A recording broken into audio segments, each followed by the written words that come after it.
berkawan dengan orang-orang yang suka was-was. Boleh jadi mungkin salah cari guru. Ya, salah cari guru, mungkin dia belajar gurunya salah. Gurunya pula was-wasan, dia muridnya lebih was-was lagi. Gurunya was-was, muridnya lebih was-was lagi kan. Makanya hati-hati cari guru, hati-hati cari kawan, karena istilah orang Arab itu as-sahibus sahib, namanya kawan itu pasti akan menarik kita. Makanya Rasul mengatakan al-mar'u ala dini khalili. Seseorang itu digantungkan agamanya dengan kawannya. Lihat, yang ngomong ini Nabi. Jadi agama kita loh digantung dengan kawan. Ya. Kalau kita berkawan dengan kawan yang agamanya baik, berarti agama kita ikut baik. Tapi kalau kita berkawan dengan kawan yang agamanya buruk, maka kita ikut buruk. Termasuk kalau kita punya kawan tukang was-was, jadi was-was jadinya. Lah ini sumber utama. Kenapa terjadi was-was? Ya di sana ada seperti orang yang ghaflah, ya mungkin banyak melamun, jarang zikir. Nah, itu juga bisa kena was-was juga tuh. Ya. Tapi yang jelas bahwa itulah puncak daripada was-was. Sekarang bagaimana cara mengobatinya? Ini kan penting juga. Jangan cerita penyakit pula tak ada obatnya. Ulama mengatakan, kalau kita ingin terhindar dari was-was, satu, belajar. Hilangkan kebodohan. Karena bodoh itu penyebab was-was yang paling besar. Belajar, hadiri kajian, hadiri majelis ilmu, belajar kepada guru yang benar. Insya Allah dengan terus-menerus belajar, kemudian ilmu semakin bertambah, maka kita bisa mengatasi was-was. Ini yang pertama. Yang kedua,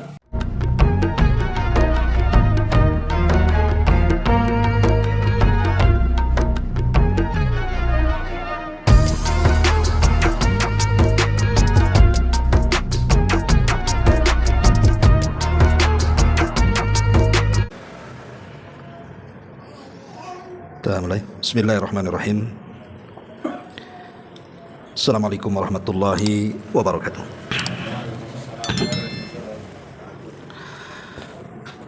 Alhamdulillah wassalatu wassalamu ala Rasulillah wa ala alihi wa sahbihi wa mawalah wa la hawla wa la quwata illa billahi wa ba'du. Alhamdulillah, segala puja dan puji hanya milik Allah subhanahu wa ta'ala. Salawat dan juga salam kita hadiahkan kepada Rasul kita Nabi besar Muhammad sallallahu alaihi wa ala alihi wasallam. Pembahasan di malam hari ini kita akan membahas tentang 3 perkara puncak daripada was-was syaitan. Jadi 3 perkara ini bicara tentang sumber kenapa orang bisa ada was-was dalam hatinya. Sebelum kita menjelaskan 3 sumber utama kenapa ada seseorang itu yang selalu dalam hatinya ada was-was, karena was-was ini bahaya, bisa mengantarkan kepada kekufuran. Ada sebuah hadis, saya baca dulu hadisnya baru kita jelaskan. Hadis ini dari sahabat Sabrah ibn Abi Faqih. Dia mengatakan, sami'tu Rasulullah sallallahu alaihi wasallam yaqul, aku mendengar Nabi sallallahu alaihi wasallam bersabda, inna syaitana qa'ada libni adama bi'atrukihi, sesungguhnya setan duduk untuk menghalang-halangi anak-anak Adam itu dari berbagai macam cara. Faqa'ada lahu bi tariqil Islam, faqala tuslimu wa tadharu dinaka wa dina abaika wa abai abaika. Setan berkata, jadi jalur pertama setan akan duduk menghalangi jalan orang untuk masuk ke dalam Islam. Jadi kalau ada mu'alaf, mungkin dia dari Nasrani atau dari Yahudi atau dari Hindu atau dari Buddha atau dari Konghucu atau agama-agama yang lainnya yang hendak masuk Islam, maka setan akan berusaha menghalang-halangi dia untuk masuk Islam, kemudian memberikan was-was, apakah kamu masuk ke dalam Islam dan kamu tinggalkan agamamu dan agama bapakmu atau agama nenek moyangmu? Ini yang ditanamkan setan. Kenapa kau tinggalkan agama aslimu? fa asahu fa aslama. Kalau seandainya kemudian dia tolak waswasnya, tetap dia masuk Islam, maka setan akan mencari cara lain. Kemudian kata Nabi, thumma qa'ada lahu bi tariqil hijrati. Kemudian setan duduk, kemudian berusaha untuk menghalang-halangi jalan dia untuk hijrah yang sesungguhnya. Dia sudah masuk Islam, tetapi kan masuk Islam saja tidak cukup, karena masuk Islam cukup dengan mengucapkan 2 kalimat syahadat, kan begitu. Dia harus hijrah, betul-betul hijrah, belajar. Maka setan mulai menghalang-halangi jalannya untuk berhijrah dan berkata, tuhajiru wa tada'u ardaka wa sama'ak. Mengatakan, menghalang-halangi jalan untuk hijrah, apakah kamu akan berhijrah dan meninggalkan bumimu, atau boleh jadi meninggalkan langit? Jadi takut-takut itu. Kalau engkau istiqomah dalam Islam, bisa saja kau diusir dari keluargamu, diusir dari desamu, dan begitu seterusnya. Fa'asahu fahajar. Kalau dia berhasil kemudian menepis was-was syaitan itu, tetap dia hijrah, dia perdalam itu agama dia, maka setan akan beralih ke perkara lain. Thumma qa'ada lahu bi tariqil jihad. Mulailah setan menggoda dari jalan jihad. Karena orang kalau sudah masuk Islam, kemudian sudah belajar Islam, otomatis kan harus berjihad.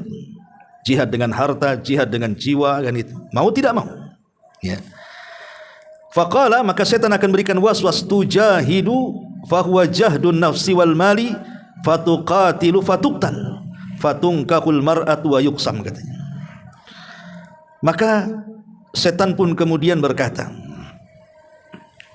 ketika dia sudah hendak berjihad, kemudian setan mengatakan, wahai anak Adam, wahai anak Adam, ngapain kau berjihad?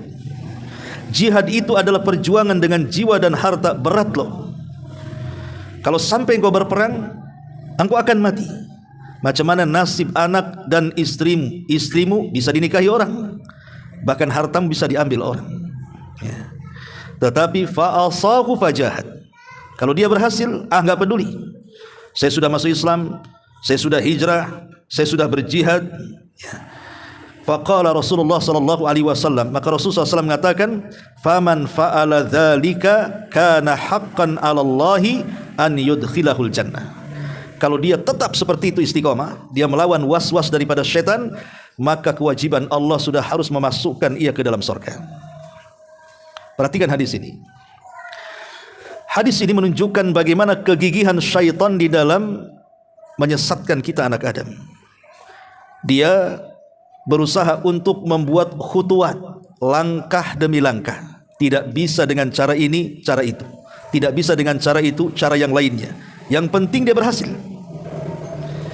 Makanya dari sini Allah Subhanahu wa taala mengatakan, wala tattabi'u khutuwatis syaitan innahu lakum aduwwum mubin. Jangan ikuti langkah-langkah setan. Karena kalau satu langkah kita sudah mengikuti langkahnya, maka kita akan melangkah kepada keduanya, ketiganya, keempatnya, sampai akhirnya kita akan menjadi pengikut setan. Begitulah caranya setan menggoda kita. Dia memiliki cara yang kita terkadang tidak sadar, ya, karena setan itu dia sudah bereksperimen lama.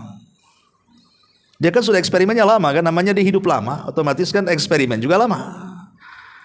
Dia sudah pernah menggoda banyak macam-macam otak, banyak macam-macam kecerdasan, ketangkasan, ya, sehingga dia tahu caranya tuh. Pengalamannya sudah banyak, itu maksudnya.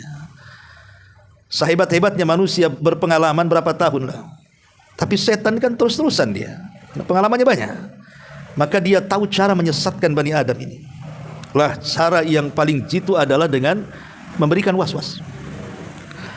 Lalu apa sumber was-was itu? Inilah pembahasan kita. Ya. Ma'asyiral muslimin rahimakumullah. Sebelum saya menjelaskan sumber was-was, saya akan contohkan dulu beberapa was-was yang sering terjadi di masyarakat. Seperti apa was-was yang sering terjadi di masyarakat itu? Pertama, berkenaan dengan masalah akidah dulu. Ya.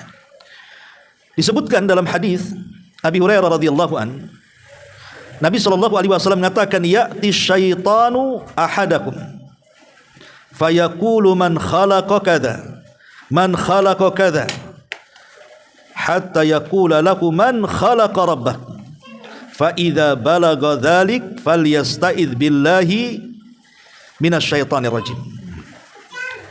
Kata Nabi sallallahu alaihi wasallam, terkadang setan itu datang kepada kita, kemudian memberikan was-was kepada kita tentang hayalan-hayalan berupa pertanyaan-pertanyaan tentang Allah. Mungkin awalnya akan terbayang siapa yang menciptakan kita, maka kita katakan Allah. Siapa yang menciptakan langit, kita katakan Allah. Siapa yang menciptakan bumi, kita katakan Allah. Siapa yang menciptakan gunung, kita katakan Allah. Sampai ketika makhluk yang disebut sudah tidak ada, maka terakhir setan akan berikan pertanyaan, lalu siapa yang menciptakan Allah?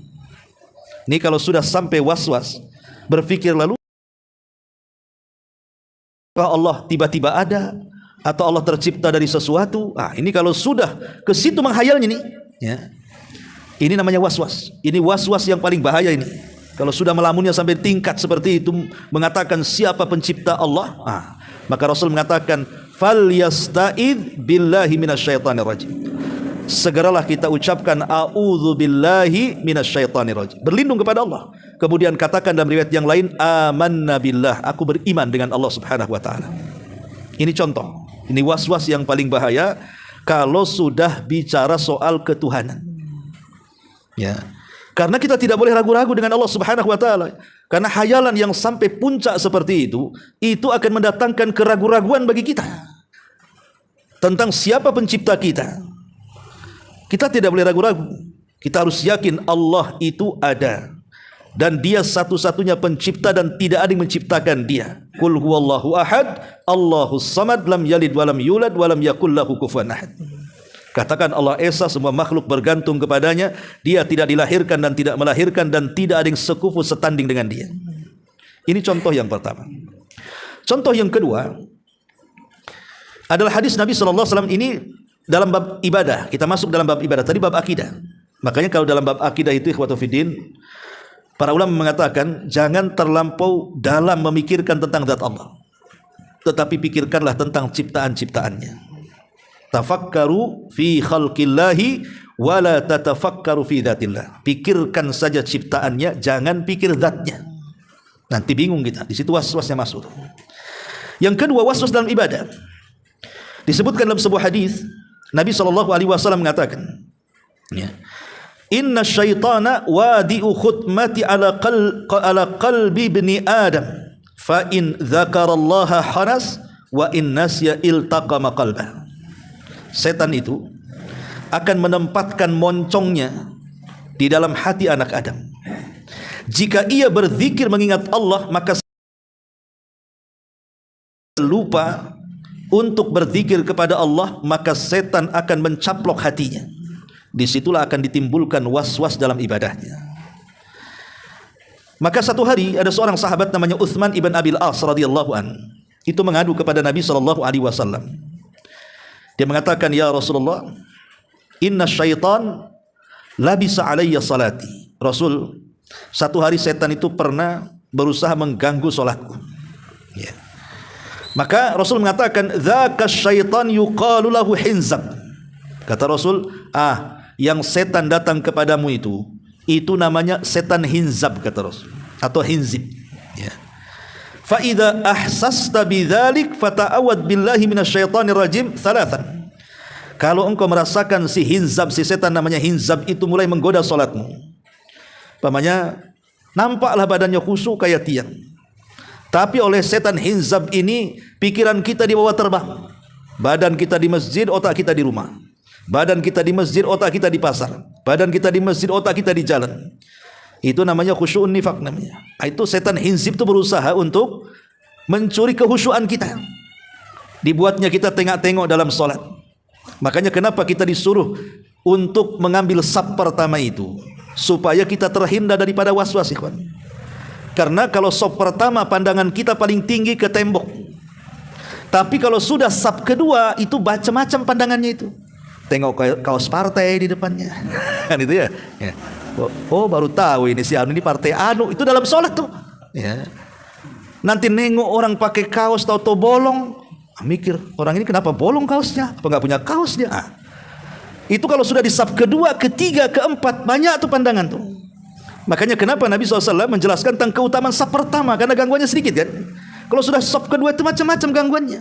Ketika sujud nampak kaki orang, mungkin kakinya belah-belah, pusing dah. Kenapa dia belah-belah kakinya? Itu mulai itu. Ya. Jadi inilah kenapa kemudian setan hinzab ini masuk menghayalkan sesuatu untuk merusak salat kita. Makanya kenapa ada juga sebuah hadis Nabi Shallallahu Alaihi Wasallam. Ya.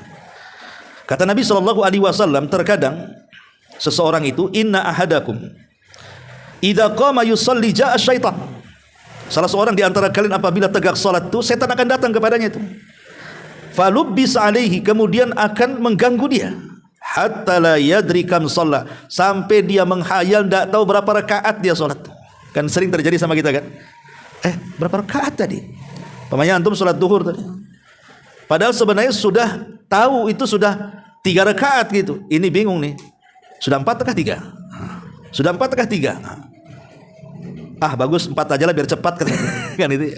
Jadi setan itu membuat keraguan-raguan. Itu setan, itu ulah setan tuh. Kalau kita lupa berapa rakaat, itu memang setan yang kemudian datang mengacau kehusuan kita. Maka kata Rasulullah, fa idza wajada dzalika ahadukum falyasjud sajdataini wa huwa jalisun. Kalau datang seperti itu, maka ada syariat yang disebut dengan sujud sahwi namanya. Lah sujud sahwi itu salah satunya untuk melawan syaitan, menghilangkan keraguan-raguan. Bahkan dalam riwayat yang lain, kalau seandainya kita ini sebelum sholat mencari benda-benda, nggak ketemu tuh, anggaplah kunci motor, di lemari tak ada, di meja tak ada, di atas rak tak ada, dapur tak ada, depan tak ada, ruang tamu tak ada, adalah sholat dululah. Ketika takbiratul ihram Allahu Akbar, setan berbisik kasih tahu, kunci masih ada di motor. Kan gitu. Itu kan kasih tahu tuh. Ya. Jadi memang begitu, setan itu berusaha untuk mencuri kehusuan kita. Makanya ketika Nabi ditanya soal iltifat fi salati, soal orang yang nengok-nengok dalam salat itu, kata, tengok sana, tengok sini, tengok cicak kawin, tengok apa gitu ya. Maka Rasul mengatakan huwa ikhtilas min ikhtilasi syaitan. Itu adalah curian yang setan sedang mencuri kita. Apa yang dicuri setan? Uang? Bukan. Dia mencuri khusyuk kita. Khusyuk kita yang dicuri dia. Karena khusyuk itu rukun masalahnya, kawan. Dia memang ingin batalkan salat kita dengan cara dibuatnya kita tidak khusyuk dan tumanina. Nah ini sering terjadi. Ini was-was yang seperti ini kan bahaya, kawan. Karena bisa bermasalah dengan ibadah kita. Ini contoh yang kedua. Contoh yang ketiga, ya, adalah al-waswas fit taharah. Was-was dalam masalah taharah, kawan. Dalam masalah wudu. Situ pernah ada ikhwan juga udah ngaji. Dia tanya, Ustaz, saya ini kalau wudu ini kayaknya nggak sah gitu. Jadi sudah wudu 2 kali itu dianggap sah, wudu lagi. Nanti sebentar-sebentar was-was lagi, wudu lagi. Habislah itu air 1 jolang itu kan. Kalau begitu kan. Jadi ada orang yang menghabiskan air hanya wudu karena was-was. Was-was itu. Lah was-was ini dari setan, ikhwan. Termasuk juga akhirnya ketika wudunya was-was masuk ke sholat, takbir itu tak jadi-jadi. Pernah tuh melihat orang takbir tak jadi-jadi? Allahu Akbar. Balik lagi, Allahu Akbar. Balik lagi, berapa kali? Baru Allah. Baru mantap kan gitu ya. Kenapa mesti seperti itu coba? Ya. Itu semua was-was, ikhwan. Ikhwan, itu was-was syaitan namanya. Berawal dari was-was taharah berwudu tadi, akhirnya ke sholat juga masuk tuh. Memang setan itu berusaha mengganggu ibadah kita. Dan bukan hanya setakat akidah ibadah, sampai ke muamalah. Sampai masuk pada pernikahan. Kadang-kadang suami diragu-ragukan apakah dia sudah mencerai istrinya atau tidak. Masuk tuh di situ. Apakah saya sudah menceraikan istri saya atau tidak. Makanya kata para ulama, kalau ada was-was seperti itu, apakah saya sudah menceraikan istri atau tidak, maka lihat hukum asalnya. Hukum asal kita menikah dengan sah. Ketika ada was-was seperti itu, apakah saya sudah menceraikan istri saya karena ragu-ragu kan? Maka tetapkan hukum asalnya, Anda sudah nikah. Tinggalkan was-was itu. Kecuali Anda belum nikah, terpikir saya sudah menceraikan istri saya, nikah pun belum. Nah, itu lain beda. Gimana kalau ngomong gitu kan? Tengok perempuan, itu istri saya bukan. Nikah aja belum dia bilang istri saya kan gitu ya. Ya, kalau seandainya sudah nikah, nah itu kita kembalikan hukum asal supaya hilang tuh keraguan-raguan tadi. Karena ragu-ragu itu datang dari setan. Was-was itu masuk ke segala hal, ke segala muamalah, ke jual beli macam-macam. Ya, makanya saking bahayanya was-was ini, karena memang pengaruh setan. Setan itu memang la'atiyannahum min baini aydihim wa min khalfihim wa an aymanihim wa an syama'ilihim wa la tajidu aktsarahum syakirin. Dia akan datang dari depan, dari belakang, dari samping kiri, samping kanan, sampai tidak ada hamba Allah yang bersyukur lagi. Lalu apa penyebab was-was ini? Ulama mengatakan puncaknya di 3. Kenapa kita bisa was-was itu? Puncak atau sumber was-was itu di 3. Banyak sih sumbernya. Saya menyebutkan puncaknya saja. Ya. Pertama, was-was itu terjadi karena kejahilan. Jahil, terutama dalam bab akidah, terutama dalam bab ibadah. Ya. Jahil inilah yang menjadikan ibadah seseorang itu selalu dihinggapi was-was. Sebab kalau dia belajar, kemudian punya ilmu pengetahuan agama yang dalam, nggak akan ada was-was lagi. Dia tahu hukumnya. Ya. Begitu juga kalau orang kemudian diganggu oleh setan tentang akidahnya, dia sudah punya ilmu tentang akidah yang kuat, setan tidak akan berhasil menggoda dia karena dia punya ilmu. Maka puncak kenapa terjadi was-was itu biasanya terjadi kepada orang jahil, orang yang nggak mau hadiri majelis ilmu. Biasanya karena kejahilannya tumbuh was-was tadi. Ini yang pertama. Yang kedua, iman kita bertambah, timbul was-was. Kok bisa? Harusnya iman bertambah, was-was hilang kan gitu. Ini tidak, tambah iman, was-was datang malah. Ya, contoh umpamanya, ada orang yang dulunya ya jahiliyah lah mungkin bahasanya. Kemudian dia mulai hijrah, mulai meninggalkan cara-cara hidup lamanya, kemudian berganti kepada cara hidup barunya, lebih islami, lebih religi lagi, ya. Salatnya makin rajin dan begitu seterusnya. Kemudian Allah Subhanahu wa taala uji ekonominya. Di sini setan datang. Ya kan? Berpikir, aneh, habis hijrah kok bisnis saya sepi. Mulai, ya kan? Mulai kan ada gitu ya. Ya. Kok aneh, dulu perasaan sebelum hijrah masih jahiliyah, cari uang tuh kok enak kali, banyak relasi, banyak ini, kok sudah hijrah kok kayaknya dipersempit semuanya ini. Itu was-was namanya tuh. Ya. Setan akan datang tuh, dan itu pernah banyak iwan-iwan yang curhat kepada saya seperti itu. Ustaz, dulu waktu saya jahiliyah itu nyari uang gampang kali gitu. Ini udah ngaji kok kayak sulit kali cari uang tuh, kayak sana buntu sini buntu.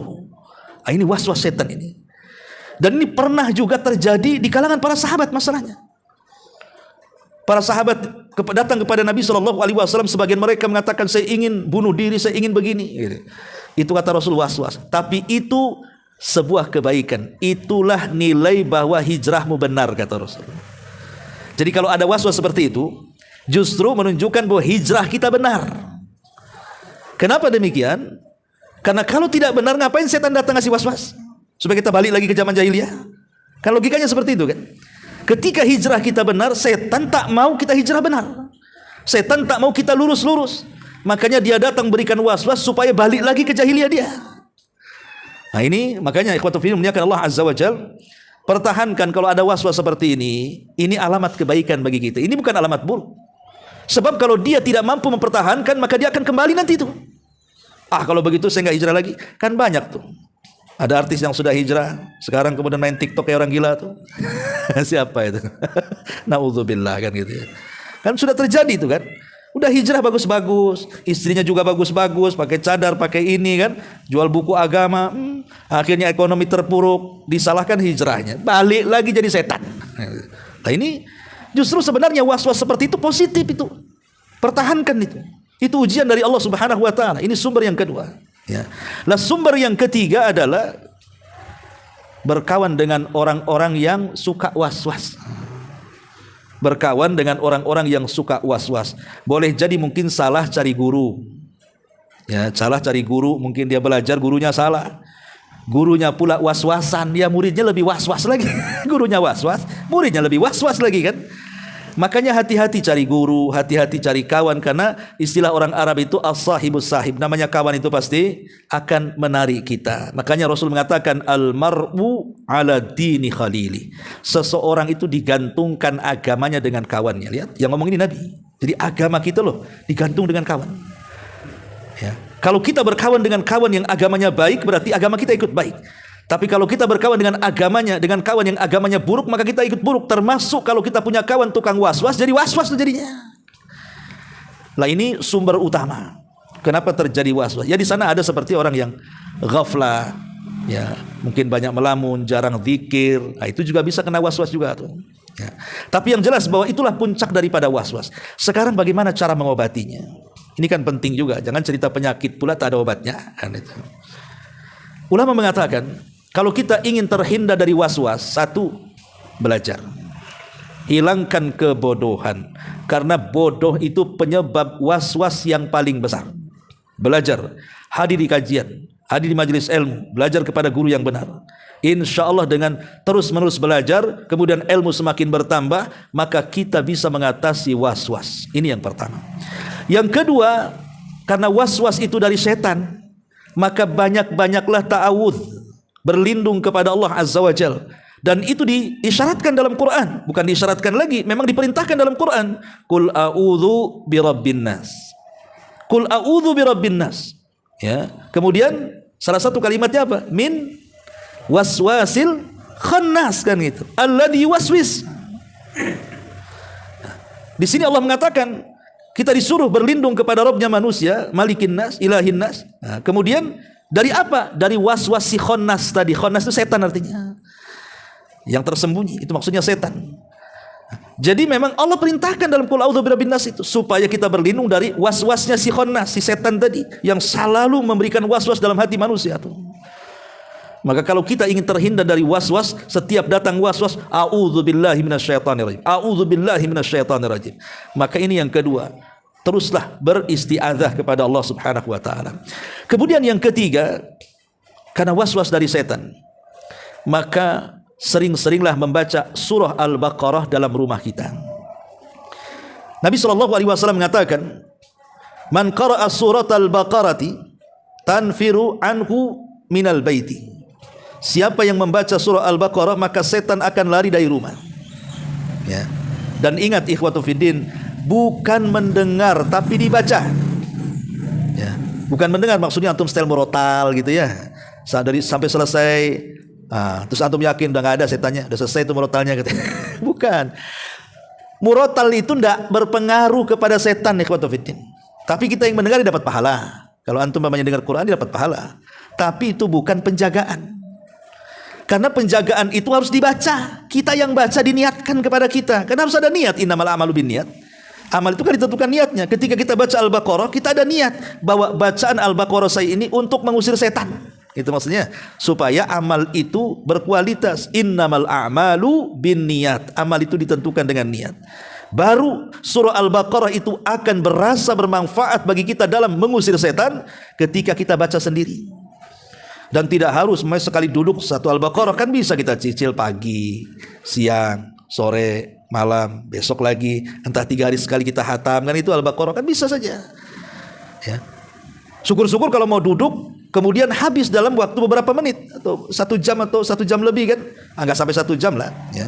Tapi yang jelas bahwa surah Al-Baqarah itu disabdakan Nabi SAW, fa inna akhdaha barakah. Wa inna tarkaha hasrah wala tastati'uhal batalah. Siapa yang mengambilnya dapat berkah, siapa yang meninggalkannya dapat penyesalan. Dan kalau kita baca, batalah tidak sanggup untuk menerjang kita. Ulama mengatakan maksudnya batalah di sini artinya sahir, tukang sihir. Tukang sihir atau setan itu, karena tukang sihir kan ada hubungan dengan setan, ikhwan. Maka setan tidak mungkin mampu untuk mengalahkan kita. Maka solusi yang ketiga, perbanyak baca surah Al-Baqarah di rumah. Itu bisa menghilangkan waswas setan. Kemudian yang keempat, kata para ulama, biasakan zikir pagi petang. Itu hisnul muslim. Ulama mengatakan hisnul muslim itu penjagaan atau benteng kita dari godaan setan. Zikir pagi petang itu. Zikir pagi petang itu tidak banyak loh, ikhwan. Antum duduk tidak sampai berapa menit selesai. Ya. Tapi kenapa kemudian ada orang masih malas untuk baca zikir pagi petang? Padahal kalau antum sudah pegang handphone, nongol YouTube itu bisa berjam-jam. 3 jam bisa antum tengok YouTube. Tengok TikTok bisa 3 jam, bukan lebih. Tengok sinetron gitu, bersambung-sambung, bisa tuh sampai 1 hari. Lah ini duduk loh 10 menit baca Hisnul Muslim. Pagi 15 menit, sore 15, mana nggak bisa coba. Itu ketidakbisaan dia duduk untuk membaca zikir pagi petang, ya setan juga tuh. Ya setan juga yang membuat dia malas. Ya gara-gara dia tidak mendawai Kan setan itu setiap hari moncongnya itu dihadapkan ke hati kita. Kalau dia ingat Allah, dia tarik lagi moncongnya. Tapi kalau dia meninggalkan zikir kepada Allah, dia caplok hatinya. Nah, jadilah dia lalai. Nah, ini juga penting yang keempat ya. Yang kelima ya, di antara penjagaan kita dari waswas setan itu juga adalah jangan berkawan kecuali dengan orang yang tidak punya waswas. Pilih-pilih kawan, karena tadi sumbernya dari kawan kan gitu. Maka karena kita sudah tahu sumbernya dari kawan, sumbernya dari guru. Kalau cari guru ya cari guru yang benar. Kalau cari kawan yang benar. Ya, kalau mau baca majalah atau ingin cari sesuatu di Google, bacaan-bacaan agama karena sudah hijrah gitu ya. Kadang-kadang nih ada orang yang mungkin sudah lelah, letih maksiat, ingin tobat, tapi karena dia tidak tahu cara tobatnya, akhirnya apa? Berselancar dia di Google. Oh, ketemulah paham-paham macam-macam kan? Akhirnya ketemu paham Khawarij jadi Khawarij gitu. Ketemu paham Syiah jadi Syiah jadinya. Nah, itu kan bahaya, kawan. Ya. Makanya cari kawan di dunia medsos pun harus baik gitu. Jangan asal-asalan. Makanya ini penting juga untuk menangkal daripada was-was. Penting berdoa kepada Allah. Banyak-banyaklah berdoa kepada Allah, minta kepada Allah agar setan itu tidak memberikan was-was kepada kita. Karena doa itu sebuah ibadah dan doa itu senjatanya yang paling kuat bagi seorang mukmin. Kata Rasul, ad-du'a'u silahul mu'min. Doa itu senjatanya orang Islam. Maka inilah di antara solusi-solusi kalau kita terkena was-was asyaitan. Wallahu a'lam bishawab. Ini mudah-mudahan ada manfaatnya. Ini saja yang bisa sampaikan.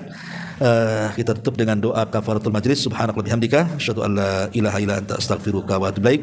Allahu taala alam. Assalamualaikum warahmatullahi wabarakatuh.